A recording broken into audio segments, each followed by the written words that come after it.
Welcome to Cyber Focus from the McCrary Institute, where we explore the people and ideas shaping and defending our digital world.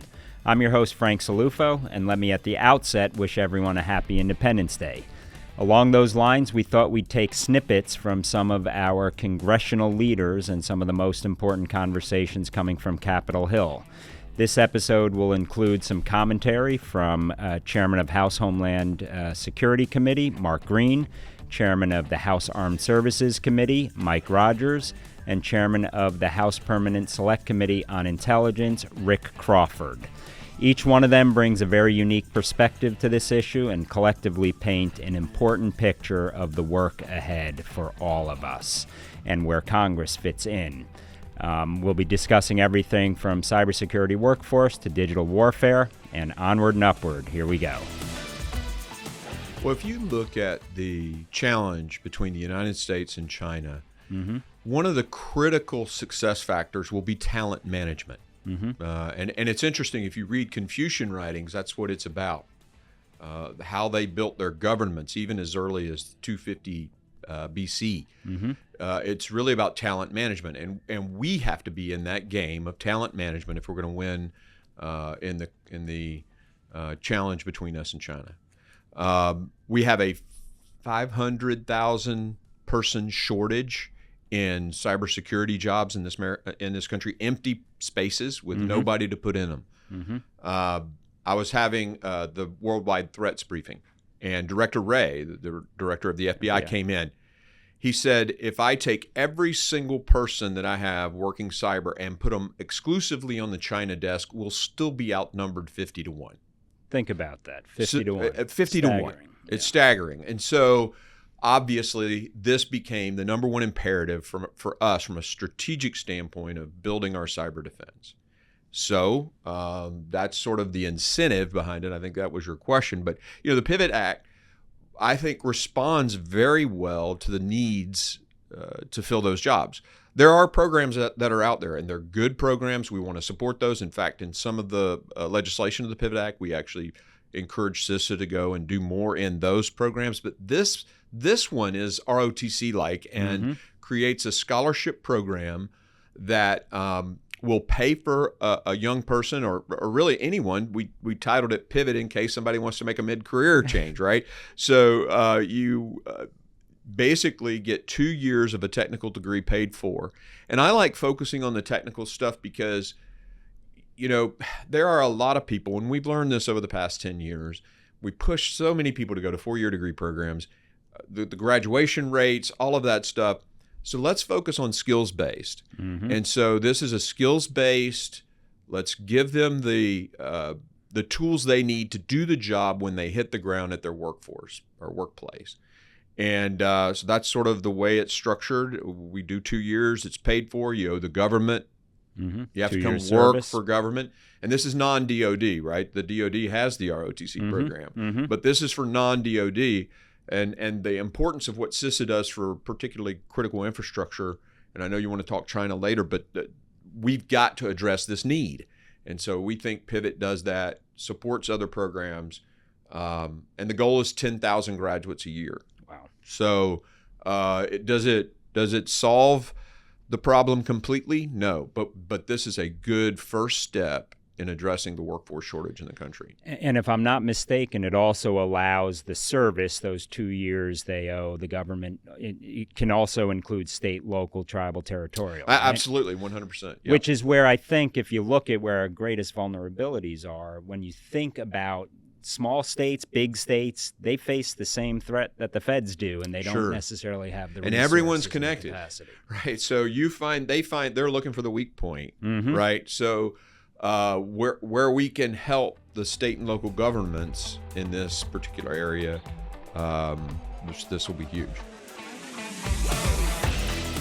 What about the workforce and cyber in particular. Any thoughts? I mean, ultimately, the numbers are staggering. They're not good. Right. And clearly, from a recruiting standpoint, it's not always going to be the traditional recruit that would necessarily the men and women joining our armed services. But it is back to some of that Silicon Valley thinking. Yep. Any thoughts on how we can start to square that circle? Yeah, I've been talking with folks in the tech world about this for several years, and my initial desire was to put together a brick and mortar digital service academy, where federal employees, whether in the Defense Department in particular, but others could join in, would come to get a 6-week course, anywhere from a 6-week course to a master's degree in cybersecurity.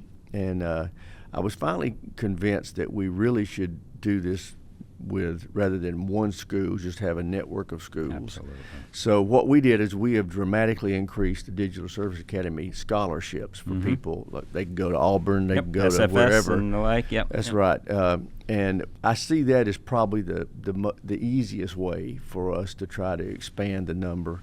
But we're still trying to get folks to tell us what is the best way for them, because you're right, there are going to be a lot of non-traditional students, and it may be some way that we find for them to learn online. I don't know how, but it's a big challenge, A, to find people, B, to make them want to work for the government and not the private sector where it's much more lucrative. Absolutely.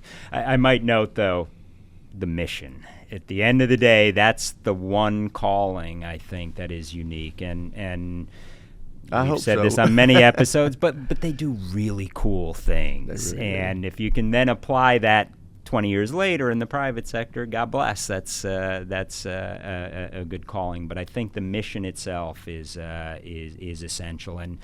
And the state, we recently had on Arthur Orr, who's a state senator, and Matt Massey, who's the president of the Alabama School for Cyber Technology and Engineering. This is the first magnet school focused on, yes, universities, honestly, we have a responsibility, not just an opportunity. We need to arm our next digital warriors and defenders, but I think that's almost too late. We got to get them younger. Yeah, and as I was reminded when I talked with some of these tech leaders, it's not just folks that have a bachelor's, master's, or a doctorate. We need people with an associate's degree, or maybe just a 6-month course in some basics where they can work at the lower functional levels, and that's why I really think scholarships is the best way to get younger people to want to think about this early when they're looking at career choices. And I have talked about the possibility of us taking existing employees and tell them, we'll pay for you to go back to school, like the military does. Yeah. But then you're required to work for us for 4 or 5 years. After that, the military does that with youngsters who want to go to medical school. They'll pay for them to go to school, and they go to medical school for 4, 5, 6 years. But then they have to serve in the military as a doctor for 5 or 6 years, and it's a pretty good deal for both sides. So those kind of things I'm thinking about as a way to at least have that fully trained cyber warrior for 5 or 6 years. And it's my hope that by the end of that 5 or 6 years, they do have a passion for the mission. Absolutely. And we get to keep them. And as I had some tech leaders tell me, what the other enticement would be is that if they will stay in our world and develop their skills, their marketability goes through the roof for the private sector. So there is a day that they will be able to cash in. Absolutely, and that's a good thing as long as they're serving. I don't think we can think of any issue for life anymore. Right. At the end of the day, you draw on the talent when you can, and we got to push all the buttons, not just one or two, I think, to be able to keep up. We're not winning the numbers game when it comes to the People's Republic of China. So, no, we're not. So we have to always be technologically more advanced and bring the best and the brightest into the fold. And we've had a lot of guests talk about NSA's role, which is very significant. And I think SIGINT still accounts for the vast majority of the PDB. SIGINT will always be at the top of the list. But HUMINT is also really important. And you chaired the CIA subcommittee. Do you see CIA's role in cyber? I do. Obviously, they are, they have elements of the CIA that are strictly eat, sleep, breathe that mission set as well. That is complementary to and supportive of the NSA, who is obviously primary jurisdiction in cyber. But all of these agencies need to be diligent in that space, and CIA is no different. And they obviously have programs that are tailored to their operations and so on, what they can do differently with different authorities and things of that nature. So each different element of the IC plays a little bit of a different role as it applies to cyber, not only protecting their own equities and assets, but also how they may use that capability offensively as well. And one team, one fight. Exactly. And at the end of the day, I think people forget there's a human behind the clickety-clack of the keyboard. Absolutely. And we talk about right? AI all the time, but I don't think you're going to replace that completely. I mean, not yet. Right. AI enhances your ability to. It drives volume. It helps sort of triage information, helps prioritize, but it won't ever replace the fine-tuning and even sort of the instinct of an individual. That's going to be really, really difficult to replicate. And that's why HUMINT is such an important component of the overall intelligence picture. So we talk about SIGINT. You mentioned this as a big component of the PDB. True. But HUMINT is still, in my mind, is king. Absolutely. And so what we need to do is make sure that we are not becoming allowing that capability to degrade or to atrophy in any way that would hinder our ability to collect and be able to do the best we can with that collection. I think one of the greatest challenges we have has been matched with an incredible opportunity. Greatest challenge, wide bureaucracy, not talking and communicating with one another, creating these, they're operating in silos, right? So they're creating regulations that oftentimes even go so far as to contradict one another. We've got to harmonize, right, what government is requiring of the private sector. Because if a company is spending more time complying than they are actually securing themselves, then government is doing harm. Would not be the first time that's happened. So what we've got to do is go in here, and I'll tell you, I've been really impressed. I was impressed with my team putting the Pivot Act together, right? You do have a great team. I have a great team. They're leaning forward on this. I cast out these things I want, my ideas, and doggone. You got to make sense of it all. Yeah, they bring it back. And so I've seen sort of the roadmap going forward for the harmonization stuff, and I'm really excited about that. I think, again, we can make a substantive difference. So that the problem is the lack of harmonization and the contradiction. The opportunity is the Chevron deference ruling from the Supreme Court. Boom. Right? Yeah. That's the boom. And I actually have a bill that is a rolling repeal of every piece of bureaucracy regulation that violates Chevron, or that the ruling would cover. That's sort of more global, more strategic, and focused on this is the Harmonization Act. And we're going to be working with the private sector. They're going to be critical on this, with the bureaucracy, working with the agencies. And we're going to identify those areas. In the go forward, something we can do immediately is tell OMB in a simple bill, you will not pass a new regulation or put a new regulation out there that is either duplicative or contradictory. And we make OMB sort of the funnel that everything has to go through. So in the go forward, nothing can be contradictory or duplicative. And then we got to go back, and then it's going to be every single piece. And that's not going to be easy, but it's essential. My number one priority, and this is working in concert with Roger Wicker, the chairman of the Senate Armed Services Committee, is trying to get the Congress to understand, and working with the administration, that we are at the lowest level of defense spending as a percentage of GDP since before World War II. Wow. It is dangerously low, 2.9% of GDP. We really should be closer to 5%. When you look historically, that 4 to 5% range, that bandwidth, is kind of the healthy area that you can count on your military being ready to be successful, and more importantly, to deter aggression. Boom. Yeah. And we're not there. So that's going to take a very substantial increase in defense spending. So that's going to be our number one priority. And we've already been talking publicly about that. And then right behind that is we've got to force acquisition reform. The fact is the Defense Department is the largest organization on the planet, which means it's inherently bureaucratic. Even if it was a private sector organization, Yes. it would still be bureaucratic because it's so large. But the acquisition system is just very risk averse, very bureaucratic, very slow. It takes years, and I mean sometimes a decade, to get a new weapon system from concept into use. That is unacceptable, especially how fast technology changes now. We've given the department over the last decade or so a lot of authorities to go faster. They just won't use it. They're culturally indoctrinated to do what they do.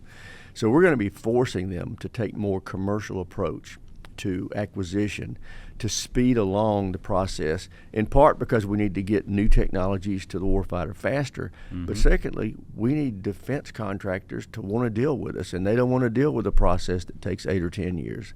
So that's the big difference in acquisition reform this time from what we've done in the past, is this time we are going to make them use the authorities, not just say, here's some authorities to go faster. Which is great, because again, this isn't a new problem, but I think it's not new. really front and center to be able to, again, push capabilities down to the warfighter to get things done. And that is essential that we stay ahead technologically, so or at least stay up. Exactly, at the very least. Yeah. But my argument like to be is ahead. we always want to be ahead, and there are certain technologies where that just moves like this. It does. I mean, whether it's software or all the way down to big emerging technologies such as quantum and the like. And I do think these are races we cannot afford to lose. It's a great example. Let me tell you, last fall we did something the Armed Services Committee hadn't done in decades, and that is we did a full committee hearing in Silicon Valley. Wow. And I think it was in September of last year. And the point was to talk with folks out in the tech world about what we need to be doing differently. And to touch on the point you just brought up, they were making reference to what's happening in Ukraine. Drones have revolutionized the fighting of war. And they made this point that we right now can produce several thousand, maybe 10, 20,000 drones a month. And they said we need to have in our stockpile millions. Yeah.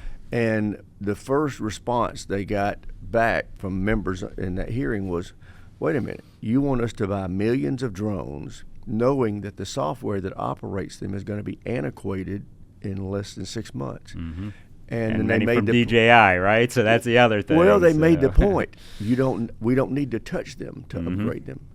And it's like nobody thought of that in our world. Boom.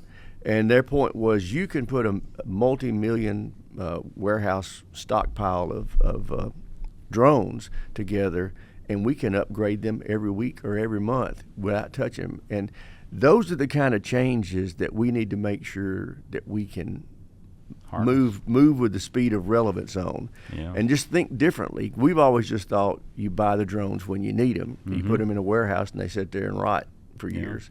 But that's not the case anymore. And I mean, the nature of combat, warfighting, and threats generally is changing so rapidly, and we do need to stay ahead. We have to start playing a more proactive role.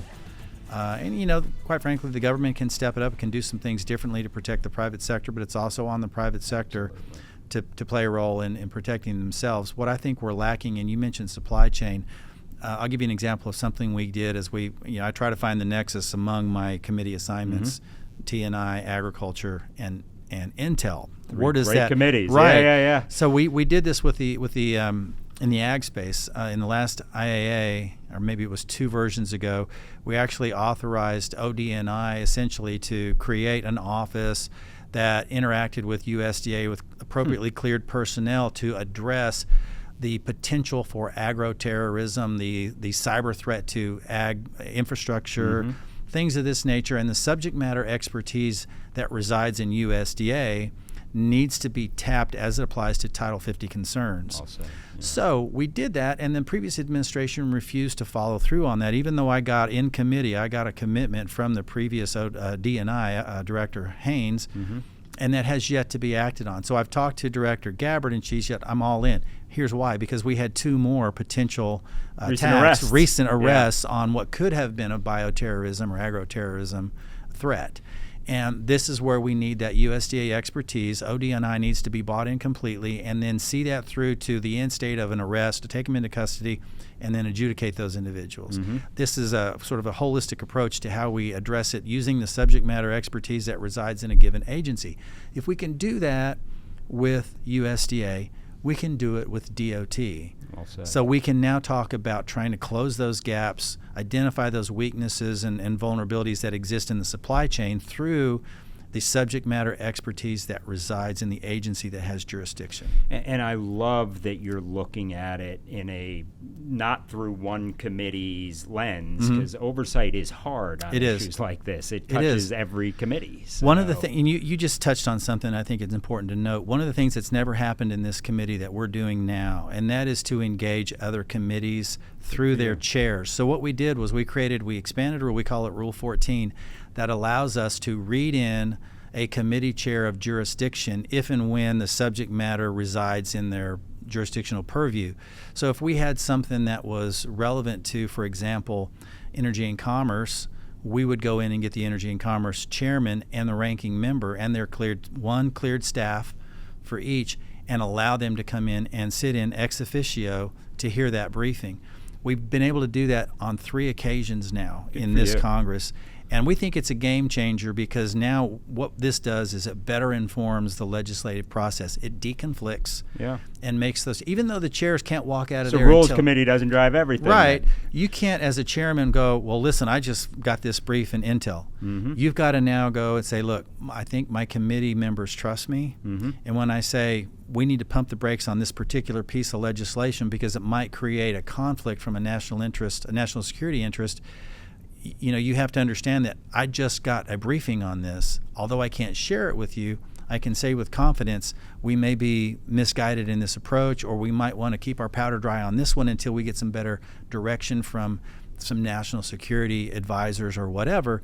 But we feel like this is a way to bring them in a way that not everybody can be a participant in that process, but reading them in on an as-needed basis for those committee chairmen, we think is a game changer in making us more effective legislators. Well, firstly, from a governance standpoint, that's really refreshing to hear. And I hope other chairs follow that lead, because many of the challenges we deal with don't fit neatly in one box or another. It transcends all of that. So hats off. I hope that you continue to move that needle. It's been working pretty well thus far. It's a governance issue. Sure, That's a leadership absolutely. On the Hill. That's great to hear. I mean, the nature of combat, warfighting, and threats generally is changing so rapidly, and we do need to stay ahead. And I might add, when it comes to UAS and drones, also defending against swarms, I think, is a pretty hot button issue. And that's why Ukraine has right been now. a real test bed. Yep. It's just been a laboratory.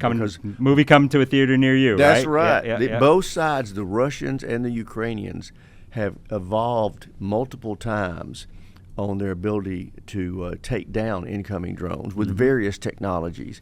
And every time whatever they've been using is not working, they evolve and try to find a new way.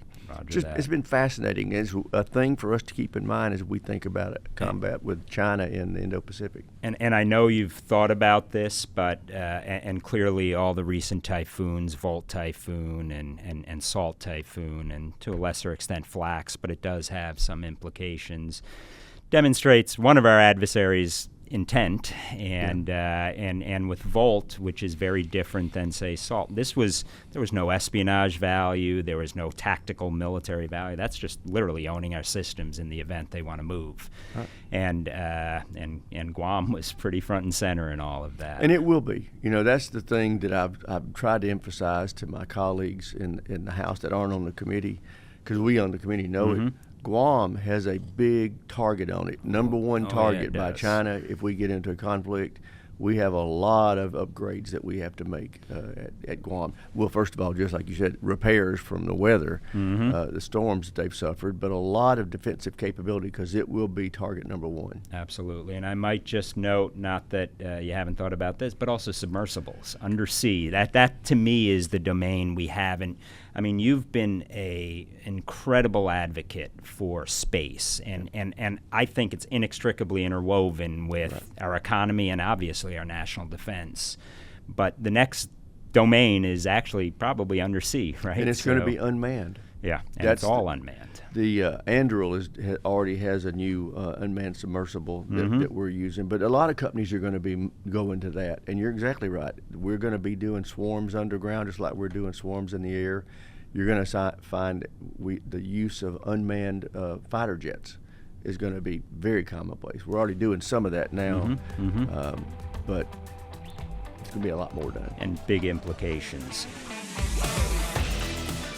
When we think of cyber, it is its own domain, but it transcends air, land, sea, space. When you think space as well, by the way, it transcends air, land, sea, cyber. So undersea and some things that we don't always think about in terms of cyber and protecting our critical infrastructure is part of that border. But we have to push it out, don't we? We do, yeah, absolutely. And ultimately, we're never going to simply firewall or defend our way out of this problem. We need to impose cost and consequence and bad behavior. So you bring up really two. I'm already there, so I'm sorry. You bring I up two important points. But yeah, we need redundancy. That's an issue, right? You look at CrowdStrike and what it taught us. The cost of that $5 billion, going back to the cost of the Pivot Act. I mean, just CrowdStrike cost us $5 billion. So I think we probably could be smart to afford it, right? But anyway, I digress. We have got to create redundancy in our systems. So, we're on from harmonization and synchronization now to that. The other issue is the economic models that support threat actors, okay? And some of those are intrinsic to ourselves, and some of them are extrinsic. The intrinsic ones are where, we allow businesses to go put a product out there that has vulnerabilities in it. And that's and I get I ran a healthcare company. I get first to market. If you could we were hoping to be the first to market when I ran my healthcare company with a system where you could actually log into the ER from home and do a telemedicine interview from home, and we were going to brand it and do all that. So I get the concept. It's out there now that I've sold the company. But anyway, the point is if you can be first to market, that's a competitive advantage. Absolutely. Well, if you rush a product to market to be the first to market and it's got vulnerabilities, you could put the whole system at risk. So we've got to figure this one out. And reversing that economic model, there are a lot of different courses of action, but it's not palatable to anyone. But that's a challenge. Just because it's hard doesn't mean we run from it. Exactly. Okay. Never quit. Never quit. So you got two different pieces to this, and we have to address both of them. And the other side of that economic model is, I would argue, for a while we've been blaming the victim. An entity gets hacked, and you can't expect even the biggest companies to defend themselves against nation China, states. Russia, Iran, North Korea, you name the bad actors. So we've got to sort of even that playing field as much as we can as well. Correct on that? Yeah, and that starts with the compulsory compliance stuff that we give these guys, right? So that's sort of the step one to this. But step two is a real partnership. Boom. Maybe that begins with the harmonization stuff. Yep. But then we can move that forward to actual protecting first critical infrastructure, and then our economy and people. Yeah. I mean, you can hack. You can hack pacemakers, right? So that this ultimately has the threat to American lives, individuals too. So I have a strong belief that we have to, as a country, own the fact that these businesses can't protect themselves against nation states, and we have an obligation. As I spent 24 years in the Army defending the country, right? Mm-hmm. So I see that as something that we have to do. At the end of the day, if we're going to punch, we have to be able to take a punch, mm-hmm. right? And right. we have a lot to lose, but I do think we can't just defend. Mm-hmm. At the end of the day, if you want to impose cost or consequence on bad behavior, there have to be consequences. Mm-hmm. So hopefully we'll see some of that, but Absolutely. do so in a smart, measured kind of way, because we have a lot to lose too. Right. And others will pay the price for that. Mm-hmm. Industry will. So one other thing I would point out too, as a forward-leaning posture as it applies to cyber, we are good at defensive cyber. Mm-hmm. I think where we sort of lose focus is when we try to differentiate between defensive and offensive. In many cases, we call offensive cyber is actually defensive in the way that it's like a framed. linebacker, right? You're blitzing the other team, but you're still defense. But that's right. And so, yes, we can be, we have safeguards in a system or a network that help us to identify threats. That's not offensive cyber. I agree. So we've got to wrestle with the authorities that give an entity like Cybercom the ability to go on offense, because what we know, our adversaries are in our networks, they're in our systems, they're threatening critical infrastructure. Is there any reason why we shouldn't do that? Mm-hmm. Because we are living in a state of digital warfare. Absolutely. And so it's happening every day. It's happening every day, and as long as we continue to be in a defensive posture, this will continue to be a pervasive problem. Thank you for joining us for this episode of Cyber Focus. If you liked what you heard, please consider subscribing. Your ratings and reviews help us reach more listeners. Drop us a line if you have any ideas in terms of topics, themes, or individuals you'd like for us to host. Until next time, stay safe, stay informed, and stay curious.